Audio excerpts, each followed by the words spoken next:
Magandang umaga sa lahat. Ito, documentation ko lang to para sa sarili ko kasi at least kahit papaano, magtanda tayo, meron tayong, parang against the light, meron tayong panoorin. So, ito para sa lahat din, information drive din sa lahat ng mga kababaihan na mahalaga talaga na magkakaroon tayo ng annual breast screening kasi diyan mo malalaman kung meron kang problema sa iyong suso. So, sa akin naman, last April, meron akong annual regular na screening and na found out na meron na bukol doon sa may left breast ko. At saka, ayun, history muna tayo. 20 years ago, actually, meron na akong fibrosis. Meron ng tinanggal na taba dito sa akin left breasts. And then, pagkatapos nun, meron naman akong nakitang 4 years ago, nung umuwi ako sa Pilipinas, meron akong bukol din, pinatanggal ko. Ngayon, nung annual screening ako last April, meron naman nakita at saka ayun, nag-undergo ako ng lahat ng tests.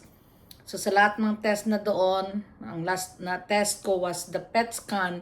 Yung PET scan, dyan malalaman kung meron kang abnormality sa katawan mo. So after ng PET, doon sa PET scan ko, merong nakita ang new finding dito naman sa right ko na merong abnormalities.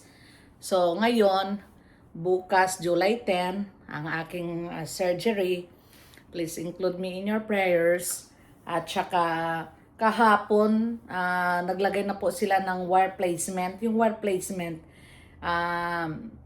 parang guide yun sa surgeon na kung saan ang bukol o saan yung tatanggalin. Hopefully, and I'm praying na sana walang treatment mangyayari, pero ang explanation sa akin ng oncologist ko na sa mga ganito, bukol, actually, ang sa akin pala guys, ito stage 0 cancer, yung sa left ko. So, ang sabi ng doctor, ng oncologist ko na pagkatapos ng surgery, dyan malalaman ang treatment plan. Kasi doon sa treatment plan, ngayon, may bago silang tool. Ang tool na tinatawag nila ay scoring machine. Doon sa scoring machine, malalaman kung ikaw ay mayroong treatment plan or mayroon kang radiation after the surgery. So, yun lang po. Magandang umaga. Ayan, i-update ko lang kayo guys. Ayan, tingnan yung aking little patio dyan. Oh. Diba, meron ako dyan mga orchids. Okay. Have a beautiful day.